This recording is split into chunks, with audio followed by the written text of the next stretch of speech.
So let me just start off this video by apologizing for the rate at which it came out. Initially, I was going to wait about 2 to 3 weeks after The Last of Us 2 actually came out to make this video so that people who wanted to play it would have time to play it, and for some of the hate that's surrounding the game to die down. That really didn't happen. There's a few people that are still playing the game just due to its length. Most people who play 1 hour or two a day, probably about halfway through the campaign at this point in time. And I really can't hold off this video any longer for several reasons. Number one, I've mostly been stagnant about this video because I've recently got a new position at the hospital I work at that required some job training, and job training is pretty in depth, and oftentimes I would come home and just be too tired to actually sit down and do recording. Number two, I've also been dealing with some medical problems from my parents that I've moved back home with during COVID, and let's just say that they've been doing a lot better, but for the past few weeks, they haven't been doing great. And so that was another drain on my time, a drain on my mental health, and a drain on my overall productivity. The last is just general stagnancy. Every time I would sit down to make this video or write a script, I would ultimately just not want to continue doing it or just become so morose and start questioning why I'm even doing this that I eventually just had to wake up this morning at 6 a.m., sit myself down, finish out a script, and force myself to do this video. And over the process, I hit a writer's strike or writer's spark and started going hell for bent, and now we're here. So I do apologize for that, and I appreciate the patience that everybody who subscribes to me or has been watching my videos has given me for this kind of small lull. I don't usually do this, and I'm going to try and produce more videos today, as well as several videos off in the week that I have worked scripts for. The second thing is I want to address a few topics before we get into the top 10 lies and the debunking video proper. The first is kind of a background into how this whole situation came about and why I decided to do it. And that's that gaming journalism has shifted from actual written articles that people read over time to basically just video essays on YouTube. Now, I personally do like this. It's easier for me to put a video in, turn my headphones on, set the phone in my pocket, and listen to it at work to get a review of a game read to me. I do the same thing with audiobooks. I just prefer that method better, and most people do too. However, this is kind of a new thing that journalism has moved online to YouTube, and with that, naturally, the concept of bread tubing and YouTube promotion is going to naturally come about. See, as normally with a lot of news stations when they start up or news trends, it starts off good and then inevitably gets corrupted by advertising, sponsorships, pay to win, what have you, whatever you want to call it. And the part that most journals have moved on to YouTube is kind of an issue with that because YouTube is about making money. And a lot of people who have big followings tend to promote more shady content as a way of just getting that money with clickbait and what's known as rage bait as well.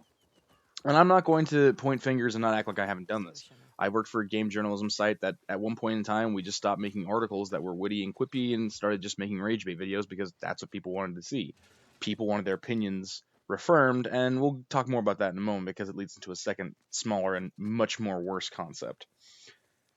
But essentially, people put essays on videos because of YouTube. It's a rush to get the video out first, which means a lot of times corners get cut, especially with games like this. So the journos aren't exactly taking the time to make sure the video is exploring all the things because if you're not first, you're last. And as a result, a lot of times they promote rage bait, which gets people to click on the video, which gets them more money. And after a time when you're constantly selling people back their opinions, that rage bait evolves into a personality cult. And that's really where the problems have evolved and why this game has gotten the hate it so rightfully undoesn't deserve. Rightfully undoesn'tly? Definitely doesn'tly. Definitely doesn'tly reserve. I apologize, it's 4 in the morning. The third issue I want to discuss today with this is the danger of cults that I've seen cropping up around this game. People shouldn't be worshipped. Let me say that again. People should not be worshipped. If you are a person and you like the idea of people worshiping you, you have a problem. You need to get help. People shouldn't be worshipped. And unfortunately, with a lot of big name channels in video games right now, that's exactly what happens. The concept of simping, worship. The concept of rage bait, worship. The concept of people constantly espousing other people's opinions to make themselves seem smarter, it's technically called the students of Socrates, but it's worship nonetheless. Now, While people who do worship others or take other people's opinions and espouse them as their own to seem more intelligent than they are idiots to the nth degree, they're not as bad as the people who actively want to take advantage of that worship. If you know you have a cult following, the right thing to do is to dispel that cult following so it doesn't evolve into something toxic and evil. And people who take advantage of that, instead of dispelling it, are inherently predatory and evil in my eyes. And I'd love for someone to debate me on that and say that, oh no, this person that totally has control over my whims and my will and my opinions, and who's taking advantage of me openly, isn't a bad person. They're just late stage capitalists, I guess. I don't know. I've heard so many defenses this week whilst I've been perusing the internet. It's all kind of running together. And to prove my point, let's look at Overly Sarcastic Productions, a channel that has over 1 million subscribers and views per video per time it comes out. I used to be a friend of their Discord before the Discord became an openly toxic hellhole. Blue from Overly Sarcastic Productions effectively had a historical cult that started following him on that Discord, and as soon as he saw wind of it and saw what it was doing, jumped in to dispel the cult and actively shut down, kicked and banned a lot of it. He had to go to extreme means, but he did shut down the cult because he knew what cults lead to. The same thing can be said for Lily Orchard, who at one point in time has had a couple of cults start popping up, and she immediately addresses them and knocks them down because she knows exactly what cult worship does. Then you look at people like Jeremy from the Quartering, who have a cult, or Sargon of Akkad, two objectively pieces of shit human beings, and they love their cults, and they constantly take advantage of them and use them to support their lives on YouTube instead of just going out and getting a fucking job like they should. So yeah, there's pretty much my two case points examples. If you're a member of the Sargon cult, feel free to dislike the video. Also, hit yourself in the face with a baseball bat, kiddo. Do the world a favor. Alright, now that we have that out of the way, the big issues behind this, let's talk about 4 specific people that really have been my ire and basically been the apex, the epicenter, the genesis for a lot of the hate that The Last of Us 2 has been getting. To upper echelon games, go fuck yourself. You rage baiting pseudo intellectual who espouses complete falsehoods that were designed to make this game seem worse, that called for a review bomb. While you might be good at debunking GoFundMe and e-thoughts, that's pretty much all you're useful for, upper echelon. You're not a games journalist. You're at best a cheesy imitation of Project Veritas. To Angry Joe Show, go fuck yourself, you relic of 2012. You're a rage-baiting anger puppet whose comment of, "This is not how Joel deserved to die." That's exactly how Joel deserved to die.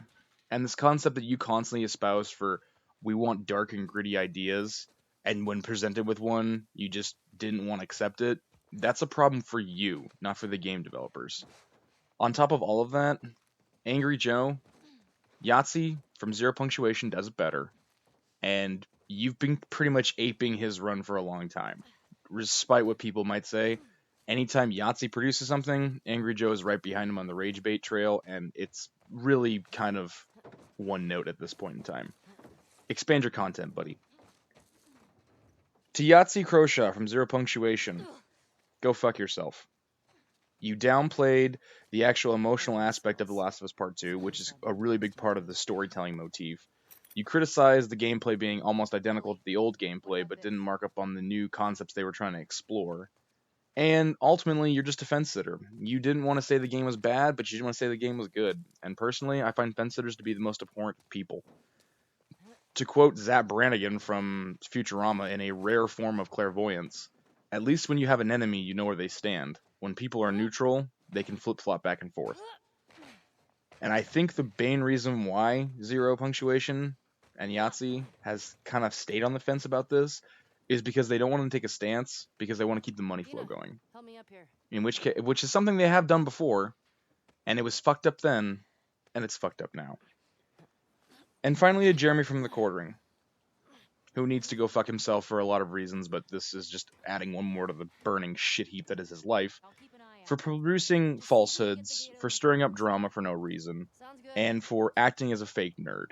And for those of you who don't know, Jeremy is in fact a fake nerd. The whole backdrop he has where he puts a bunch of weird games and retro consoles and random bullshit, Yeah, that's fake nerd e-thought shit. The fact he gets up on there in every single video accounts of him making a comment, claiming that he person doesn't care, and then going and looking through Twitter for random responses is bullshit. The fact that Jeremy hasn't shaved off his hipster beard and his fucking soy boy attitude is probably the biggest account of him being an asshole. Jeremy isn't a gamer. Jeremy isn't a nerd. Jeremy isn't even a geek. He's just a fucking hipster who wandered in off the street, pissed off the cosplay community, got kicked out of Magic the Gathering, and then decided to be a bread tuber like everybody else. Jeremy, turn off your camera and go get a real job. Now, with that being said, let's get into this review proper, or not really a review so much as debunking the random bullshit. So let's start discussing the top 10 biggest lies I've seen floating around The Last of Us Part 2. Now, this is primarily what I want to say is that these are not the greatest lies I've heard. These are just the ones that kept showing up the most over my last month or so of study. Number one, the biggest issue a lot of people had was the fact that there was a lesbian lead and a trans antagonist secondary character, and how this was get woke, go broke. Despite the fact that the world has essentially turned to the diversity initiatives of a lot of pre 2000s media, and I think that's a good thing, honestly. I did used to decry it when Anita Sarkeesian was basically using it as a money making scheme, but now spending time with people and seeing what actual people of color, the LGBT community, and just different areas of the woke spectrum have to say, I honestly have to say I align myself with them because they have a lot of decent points, and those points just get muddled because media doesn't know how to actually present or ask people their own opinions. An issue they have for both the left and the right. So as far as there's a lesbian lead, get over it. Most of you appreciate, most of the angry video game nerds that get pissed about lesbian leads are also the same ones that watch lesbian hentai porn, so fuck you. As far as the trans antagonist, while The Last of Us Part 2 isn't exactly a bastion for trans representation, they've done a lot more with trans people than most other games have in this time. Especially since for a long time, trans people were pretty much just played as a joke. So as far as that goes, you're just going to have to get over it. The fact that the antagonist and protagonist, or antagonist and other antagonist, or however you want to cut up those names, work as people who aren't exclusively gruff, grizzled, hairy white dudes, I mean, there's really not even an argument there that you can justify to me outside of I just don't like it. And honestly, if you can play as a alien Superman who runs around killing other aliens, or play as Master Chief, a near transhuman demigod, or fuck half of the animals or creatures and humanoids from League of Legends and Overwatch, I think you can get around with a woman who munches carpet and a woman who used to be a man, but we don't actually know because Naughty Dog had to recoil it back because of the leak. So as far as that goes, if you honestly bitch about lesbian leads and trans leads and that kind of shit, you better buckle up because there probably is going to be more, and the story was great besides it, and you don't actually have an argument. I'm just going to say that. You don't actually have an argument. Most people on the internet are actually flaming morons and probably deserve an ass kicking. And in this case, more so than not. Bitching about Ellie being a lesbian and Dina, which they have a perfect relationship, I'm not going to lie, it actually made me have the good food. And Abby being a decent character, and ironically, a decent person, really just shows that you're an idiot that thinks they're smarter than what you are. But hey, you watch the Joker movie, so I'm sure you know all about storytelling. I'm not going to say spoiler alert for this next one because honestly, everybody knows about it by now. Joel's death was not the death of a hero. Let's get one thing straight. Joel was never going to die the Vikings' funeral. They were never going to lay him down on a bed of roses and sink him in the river at dawn, sending him off to the words of a love song. That was just never going to fucking happen.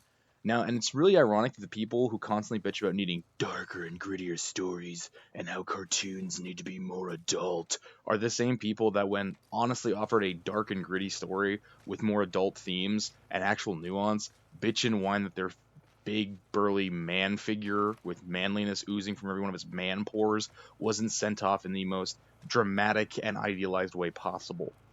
The apocalypse is dark, humans suck, and humans don't get to die nice and happy in the apocalypse. They get beaten, torn up, ripped apart, and you just have to deal with it. The fact that people have told me that Joel is their quote unquote father figure, which I know is objectively just bullshit, really speaks something to your dad.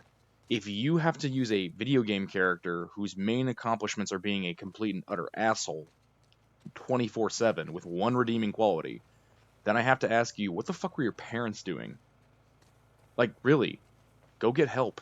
Try therapy. It worked wonders for me. It'll probably do wonders for you. That being said, let's talk about Joel being a good person. So Joel initially starts off the first Last of Us, pretty much getting his daughter killed because he runs and doesn't stop for the soldier guy. Soldier guy fires, and he doesn't take the bullets himself. His daughter does. And that kind of fucks him up for the rest of the game, which is why he impersonates on Ellie because she's basically a surrogate daughter, but she's not his daughter. She is her own woman with her own autonomy. And being 16, I personally feel that autonomy is actually something that 16-year-olds have. I don't believe 16-year-olds should have, I don't believe people should have autonomy at 18. I think they should have it at 16, but whatever. That's my personal issues coming in. Another theme we'll have coming up, don't you worry. So let's talk about this. So Joel becomes a smuggler in a QZ zone, so he constantly breaks the rules to go out and get people contraband and bring it back in. He's essentially a drug runner, which I'm sure for you MAGA hat wearing idiots out there probably think that's a bad thing, because usually when people run stuff they're not supposed to have through walled areas, you guys dislike that for some reason. Personally, I find it great because that's how I get 90% of the drugs I smoke. Now, as far as being a smuggler, in the literal first mission of the game, Joel is actively killing a guy he owes money to. Now, I don't know about you guys, but I've talked to some drug dealers. Most of them don't owe a massive amount of money to other people. Most of them don't do the Han Solo routine and just dump the cargo and deal with the consequences later. And most drug dealers don't just bust your ass if you had to dump cargo. Most of them just make you go into debt and you have to work it off. The fact that Joel has fucked up so many times that the person who's hunting him wants him dead probably means that Joel isn't exactly a good smuggler. Then we come to the fact that Joel is only moving Ellie across the country initially because he's just trying to get a paycheck. And this is not a theme that's dissuaded very early on. This is a theme that gets dissuaded towards the tail end of the game in the third or fourth act, depending on how you cut it. When you've reached the bloater. That's when Joel actively starts caring about Ellie. So, for the most of the game, she's just a paycheck. And she actually has to initiate wanting to be emotionally involved in Joel's life. Joel doesn't turn around and say, well, this kid's kind of like my daughter and I have feelings for her. I'm going to initiate. Ellie has to do the work. I apologize. I keep calling her Zoe for some reason. Ellie has to do the work. Which, speaking to the female nurturing myth that constantly perpetuates, I'm not going to go into that. But that means that Joel doesn't actually want to have a surrogate daughter. He's emotionally unreachable at this point in time. It's only by Ellie breaking down his emotional walls that he manages to have some modicum of respect. And then, at the very tail end of the game, upon finding out that Ellie could essentially save the human race, he denies her that. He denies her the martyrdom. And yeah, the cult of sacrifice is kind of problematic, but imagine if you could save somebody and you weren't even given the option to decide. If this was Ellie saying she doesn't want to die to save people, or maybe somewhere along the way they discover that the disease isn't actually going to save people, so they just be killing a little girl for no reason, and Joel steps in to enact her will, I would be a little bit different. But this is literally Joel sitting there going, I don't care about the human race. I care about myself and my weird pseudo-daughter. I also don't care about my weird pseudo-daughter's opinions or her understanding or her morality of it. I'm going to charge anyways. Because there's nothing in that game that tells them that Ellie has to be killed to get this vaccine out, granted, but Ellie literally flips out when she discovers that in The Last of Us Part 2 that Joel took away this ability for her to sacrifice herself to save the human race. So Joel not only doesn't believe that Ellie should have autonomy, but Joel also believes that the human race is worth less than his personal daddy issues. And he has fucking daddy issues. Except it's more like daddy issues instead of daddy issues. So yeah, Joel's not a good person. And he also, by the way, he keeps his secret from her for 4 to 5 years, and she has to decide and figure it out on her own. Imagine you were being told you weren't adopted when you were 18. Like, imagine that's the level of secret we're hiding from kids. This is devastating to Ellie, because now she knows that a lot of people she's loved and cared about have died when there could have been a vaccine to save people. So yeah, Joel's kind of a shit person, and the fact that you people imprint on him is probably the same reason why you imprint on Rick Sanchez, or Draven from Fight Club, or any other toxic male protagonist because he's badass, instead of actively working on yourselves. So, where are we? Okay, Ellie is unreliable, and she's just angry. This is one I've seen a lot. This is basically boils down to, we don't like Ellie now. And this is actually probably the second or third biggest one I've come across on the interwebs. So, Ellie isn't who you thought she was. Well, let's see. Between The Last of Us Part 1 and The Last of Us Part 2, Ellie has discovered that she had a chance to save the human race and had that chance robbed from her. That her father figure has basically been lying to her for 4 years about the events that pretty much changed her life. That she's been literally living in a shanty town with probably existential dread and crises hanging over and never actually move forward. The idea that she's not a little kid anymore, that she's actively grown up in a hostile apocalypse land, and yeah, that's probably pretty damaging to a child. The fact that most of you don't think it's damaging to a child really speaks to your understandings of mental trauma and mental health issues. But let's put all that aside and let me just try and experiment with you. Imagine someone you love in your life, your mom, your girlfriend, your wife, maybe. I want you to imagine that I walked in with a 9 iron and my friends held you down and I viciously began to beat your significant other or loved one to death with a 9 iron right in front of your eyes while making cheap comebacks and witty whips. And then, right as you're sitting there and your loved one is grasping for death, blood streaming down their face, they're reaching out their hand to try and touch you, to comfort you, to make you feel good. I flip the 9 iron around and just club them in real quick and brain them. Now, I want you to imagine how pissed off you'd be, and I want you to imagine the horrible things you would do to my corpse. I'd imagine that at that point in time, you'd probably want to pull my spine out through my colon and beat me to death with it. And that's a good thing. That means that you love that person so much you're willing to move hell and high water to save them, to protect them, and ultimately to get revenge. That whole saying that killing the bad guys won't bring them back. It doesn't, but also not trying to do something about it is probably a disgrace to that person's memory all the same. That's the world Ellie's grown up in. That's an actual, real, tangible threat every day. That her loved ones will be viciously eaten, or torn apart, or killed, or burned, or shot. Now, granted, in our nice first world societies and developed countries, we don't have to worry about that, for the most part. But yeah, that's a pretty harrowing adventure. There's an old saying, you grow up fast when you grow up poor. How about you grow up really fucking quick when you grow up in the fucking apocalypse? So yeah, the reason that Ellie is no longer this bright-eyed, bushy-haired, hipster chick, manic pixie dream girl you all grew up with as this, oh hey, Ellie's just one of the guys. Now Ellie is one of the guys. That's again an issue for you. That's not an actual problem. That's decent storytelling. The character has evolved in a specific way. And the fact that the character's story arc drives her in a darker, grittier position that you don't like is actually a better definition and design for story arcs than anything else. Let's take a look at Far Cry 3, for example.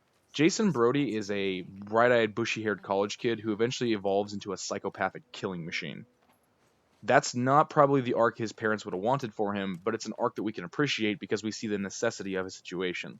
The fact the same concept can't be applied to Ellie basically means that either one, you guys aren't paying attention, or two, you prefer it when big, white, gruff men who walk around with tattoos evolve into big, gruff, killing guys.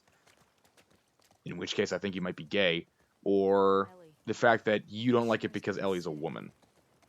Now, I hope it's the first one and you guys are just in the closet, but I also think it's more or less the fact that you like it when men change, but you don't like it when women don't follow the nurturing route. So, come to terms with that how you will.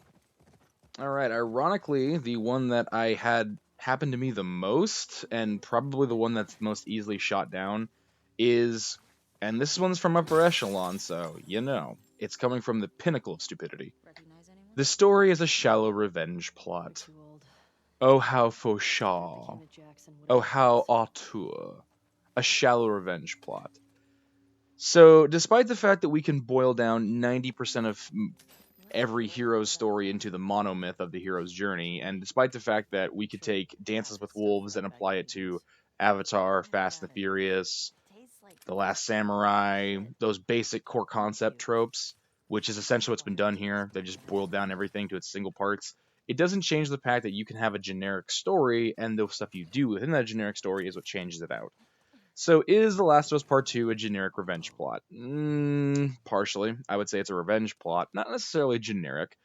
Most generic revenge plots I know of don't consist of Ellie torturing people, which I kind of hate the fact you didn't torture them. The fact that Ellie shot a pregnant woman, and the fact that Ellie has been massacring an entire fucking town just to get one person who ultimately she accepts in the end. But that's not the whole plot of The Last of Us. The whole plot of The Last of Us, which is ironic for a lot of people who allegedly claim to be great intellectuals who have great understandings of storytelling. forgot that the main storyline or main moral that The Last of Us is trying to push is let it go. Move on with your life. The reason why Joel gets killed is because a bunch of people don't want to move on with their lives. They literally join a militaristic cult, they work themselves into the bone, and then traipse halfway across the known universe to kill one specific person. And then someone else decides to make the same journey to go over and kill a buttload of people to get back at one person. And yeah, do you want to know what happens if Ellie just decides that, yeah, Joel's kind of a shit person, and I mean, yeah, the Fireflies got their revenge, and now we don't have to worry about them, and she just let it go? The game pretty much stops. She gets to have her idyllic life with Dina. She gets to continue living in Jackson. She doesn't have to move forward with this, plot that gets her fingers chopped off and gets people hurt, and pretty much the problem will sort itself out. Just as Seattle has completely given way to nature taking it over and it's moved on, so too should the characters in this book. Abby, after killing Joel, goes back to Seattle and moves on. She tries to form a relationship with her boyfriend or ex boyfriend. She tries to come to terms with the fact that he's moved on to somebody else. Abby and Dina, or Ellie and Dina, excuse me. Now I've gone from calling her Zoe to Abby. Ellie and Dina have decided to try and move on with their life. They have a house outside Jackson. They have a kid. They're moving forward. They're acting as a couple would. Even during the entirety of hunting around for Abby, they're acting as a couple. They're acting kind of like they've moved on from Joel's death and that this is more of an errand. This is what the game is trying to get into. Stop with these stupid go off on a whim to go kill people plots and learn to move on. Learn to accept death and learn to work with it.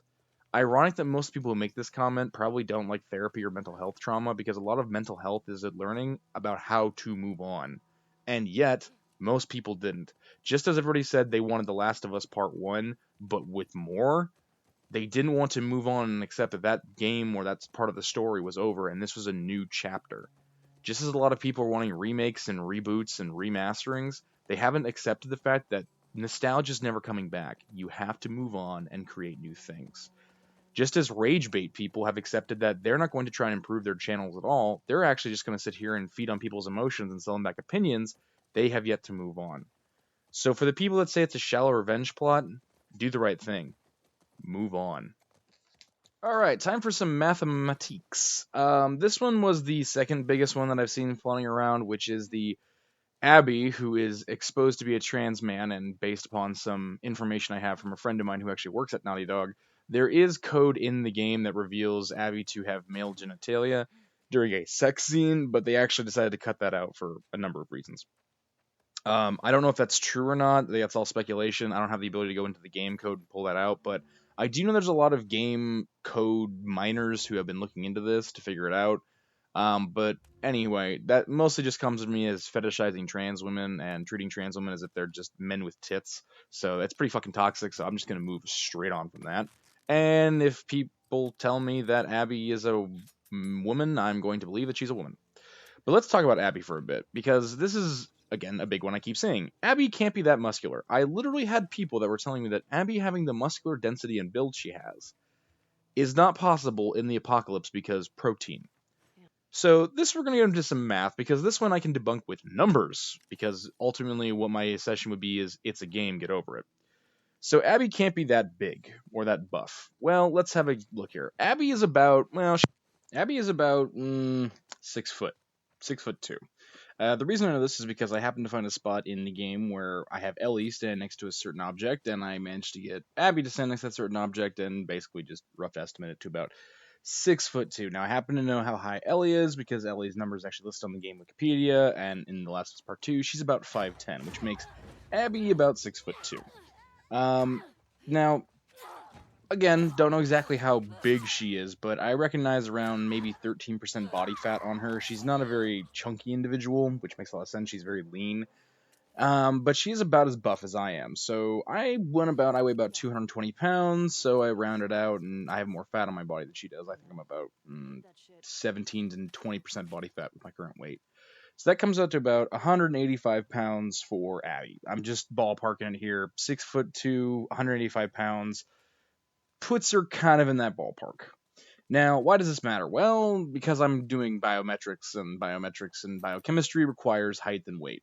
Height and weight for a female soldier is the index I'm using. So we take height, weight for a female soldier, and we arrive at a BMI of about 25 to 29.9, essentially 30. Let's go with 30 for the BMI on the high end. This puts Abby at about overweight category, which for a lot of female soldiers and bodybuilders is about where you actually end up. Most people who have a lot of muscles on their frame are actually classified as overweight. Now, I took this concept of, okay, plug that into the BMI. What is a female soldier, or specifically a female Marine in the United States military, with a BMI of about 27 equate out to for calorie requirement?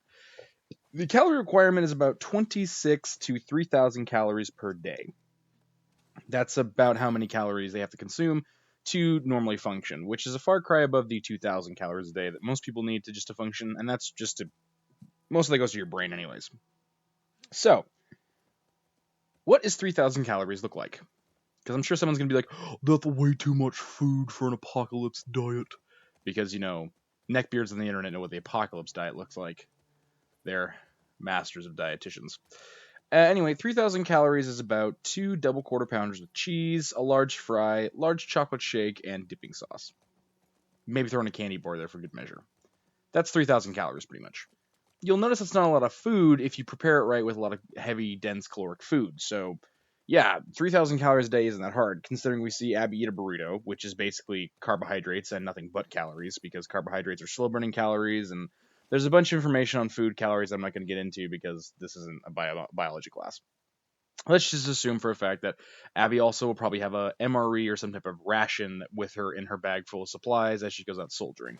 I assume this because the soldiering patrols usually take several hours and you have to take breaks and get food, and I don't think hunting is very plentiful in Seattle. So, yeah, we're assuming that the soldiers get a meal before they leave and a lunch before they go. So, let's assume it's an MRE, in which case an MRE usually has about 2,000 calories, or it's based on a 2,000 calorie a day diet. So, that MRE, let's just say, is 1,000 calories. That's pretty much half your caloric intake requirement right there plus a burrito. Let's throw another 500 calories on there. So before Abby even leaves, she already has about half her caloric intake on hand. Now let's apply the fact that throughout the game you find chips, candy bars, and food around the area. Now, I'm not going to say that that's a gameplay mechanic strictly, because it is possible that if there's still food laying around the overworld, then it's possible that these soldiers are tending to eat as they go. There's entirely fully stocked vending machines in this game.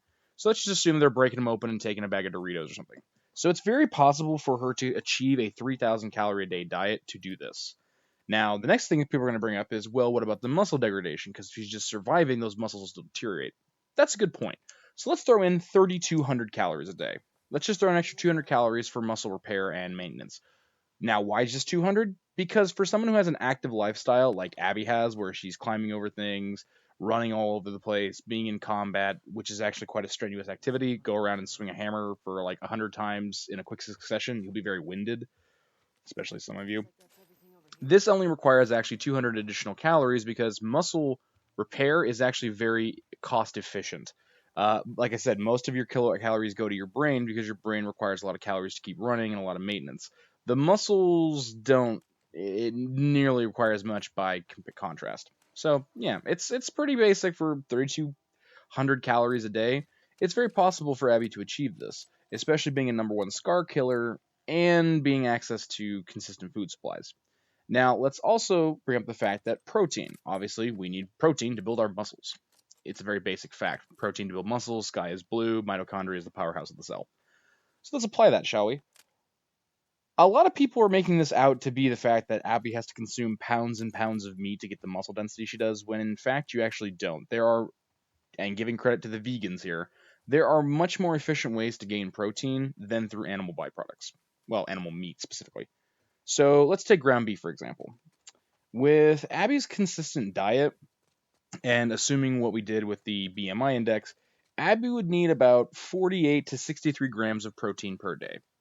Now, if she was getting that from ground beef, she'd actually have to consume that amount, 63 grams, plus 25% of that amount, which would be about 90 grams of meat to achieve this weight. So that she'd have to eat about a pound of ground beef a day to build those muscles. But remember, we're not building muscles. That's actually where a lot of protein goes, is to build the muscles. To maintain the muscles, we don't actually need that much protein. So let's say round it out about 50 grams per day. 50 grams is very manageable for ground beef. But we have an even more efficient system. We have an almost one-to-one system of protein intake to protein usage. And it's actually from the humble cow. No, not ground beef, milk. Yeah, milk, when you milk it out of a cow, for those of you who don't know, the milk will actually separate into two parts from a cow. You have curds and you have whey. Now, curd is basically fat and goes to produce cheese, cream, butter, things like that. And then you have whey, which produces milk and other process. But milk whey and actual whey are two different things. And that whey can be brought down into whey protein. And if you take some of the curd with it, you can get high fat, high protein diets, which is how you get McDonald's food, which is how you get those 3,000 calories a day. So it's safe to say that Abby's diet would consist of a lot of milk byproducts. And considering a cow will constantly produce milk, whereas once you kill the cow, you only have a set amount of meat, and we see dairy cows in the stadium, and quite a few of them, it is possible to believe that the survivors are taking cow's milk and producing whey protein and curd and maybe manufacturing cheese, because ironically enough, cheese is actually pretty easy to make. It just requires a lot of time, like years. It's a multi-billion dollar industry, and most of it is because of it's been going on for years. It's very artisanal now. So, that being said, Abby's probably getting a lot of her protein not only from meat, but also from whey. But I know what you're saying. Well, hold on. She can't be strictly consuming all the cow's whey because otherwise some other people probably won't want that. She's not alone. Now, again, she's the number one scar killer and she's a soldier, so she probably gets first dibs to a degree. But you're right. It's probably very unreasonable to say that Abby alone is consuming all of this fucking whey protein. But there's another way to get whey protein. Have any of you ever walked into a GNC or Super Supplements, or if you live in Seattle like I do, Fitness World? Ugh. Anyway, you go into these places and they sell protein whey by the gallons. I have walked into a Fitness World and they sell 10-gallon jugs of protein whey, and the protein whey's expiration date is set for like 20 years in the future.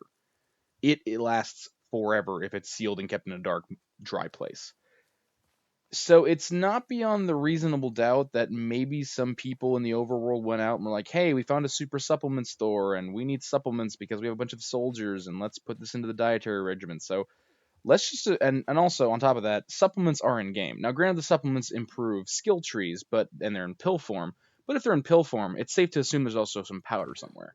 So since there's supplement stores, they've mostly been picked clean, and supplements aren't really the first thing that comes to mind when you think apocalypse, so much as water, seeds, and livestock.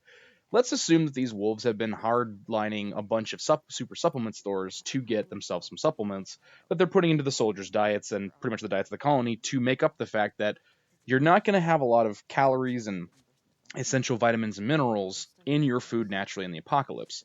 In fact, there's actually a book called Surviving the Apocalypse. It's a really thick one that actually explains how humans can actually come up from the underground in the event of an apocalypse. And one of the things they say is super supplement stores are going to be very useful because you can take those raw form essential supplements and mix them into your diet and make up for the lacks that you would have with your normal food you can grow and consume.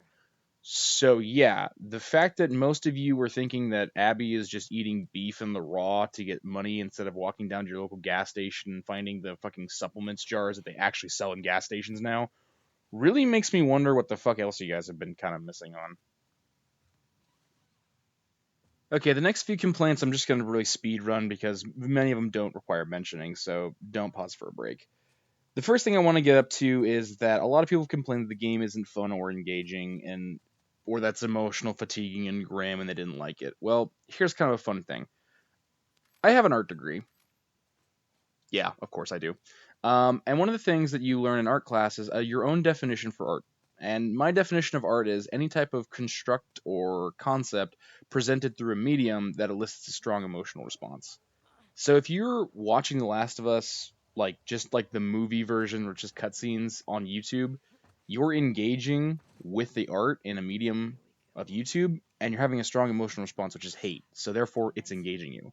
If you didn't like The Last of Us and you have strong opinions about it, you're engaging with it. It's working on you. If anybody comes up and says I didn't like The Last of Us because X reason, they've actually engaged with the art, regardless of what they think. People that say I just didn't think The Last of Us looked good, so I didn't buy it, are the only people that can make the argument that the game isn't fun because they physically didn't play it. And just because a game is not the perfect gameplay for you doesn't mean it's not fun to somebody. A game like fun is a subjective. As long as some people who bought it had fun, the game is technically fun. Just because you didn't prefer it doesn't mean the game isn't fun. Instead of saying the game isn't fun or engaging, just say you didn't prefer it. That's actually what you're supposed to say. I didn't think I had to explain that to adults, but here I sit. Another issue is the bigoted cult, and this one is one that I've heard in video games a lot because it's mostly from the Christian perspective because Christians now anymore have a persecution complex to rival that of the fucking Jews in the Holocaust. But yeah, let's talk about bigoted cults. So aside from the fact that the cult is said to dislike Abby because she's trans, there is literally no information to support this. The cult dislikes Abby and Ellie because Abby and Ellie keep killing off a lot of their members. And because the Seraphites don't really know the difference between Abby being a wolf and Ellie being an independent, they just see them as people who aren't them, therefore they are sinners, therefore they are bad, kill them. Which, ironically enough, is very telling of a lot of Abrahamic religions that do that today. There are plenty of examples of Christian, Jewish, and Islamic cults throughout the entirety of history that basically didn't like people or felt people that weren't following their opinions, so they just outright killed them, excommunicated them, or punished them and made them live as second class citizens. So the fact that this cult is bigoted is more of an example of Christianity because they're a pseudo Christian cult, or actually, they're not even really a pseudo Christian cult, they're more just a deific cult. So this deific cult, which is supposed to be a pseudonym for Christianity, but whatever, I'm reading into it, dislikes trans people is actually never mentioned. What they do actually dislike about Abby is Abby's a wolf. The wolf and the Seraphites have been at war for a number of years, so Abby's not so much a trans person to them as she's an enemy combatant. Makes sense. Ellie doesn't look like them, and for all they care, anybody who doesn't look like them is a wolf, so enemy rival or a spy, so problem. As far as Lev, the character in game who actually is stated to be trans, Lev was going to be a 13-year-old girl who was going to be bonded in marriage to a village elder, so I'm only going to assume that guy's at least like 60 or something, and be his wife. Think about that. This cult believes in child bonded marriage. Not only just arranged marriage, but bonding, which means that someone else decides who you marry and you're forced to do it, and to a child. Okay? No one should do that. That's a bad cult. If you're defending this cult and the fact they have child slaves, well, congratulations. I guess your name is Onision. Nice of you to come out of jail to come visit us. But yeah, outside of incels and MGTOWs, I've never seen anybody who defends child marriage that actively can be taken seriously. Except, again, incels and MGTOWs. So, yeah, if you think the cult is bigoted, then you either didn't play the game or you're a Christian who thinks that because atheists are not letting you preach religion in school, it's a problem. Yeah, fun fact, Christianity's only issues it has as of late has been the fact that it isn't riding high on the hog and doesn't get to make all the decisions anymore, and that's a problem for them because people don't like having power taken away from them. And as far as religious cults go, no religion that actively had crusades, genocides, and preaches hate and discontent or is spread by the way of a sword ever gets to complain about being represented as violent and evil in video games. If you have an issue with that, take a retrospective look at yourself. Whoo boy, running low on time. Well, let's wrap this up real quick. I only have a few more left to go. The review bomb and review forging. So, despite the fact that Upper Echelon Games is an asshole for demanding a review bomb, yeah, IGN gave this game a 10 out of 10. A lot of the big name movies gave games 10 out of 10. They've been doing that for years. You guys didn't bitch when it happened for Halo. You guys didn't bitch when it happened for Modern Warfare 2. You shouldn't bitch now. If you are bitching now, well, I'm glad to see you have double standards, because if you didn't have double standards, you wouldn't have standards at all.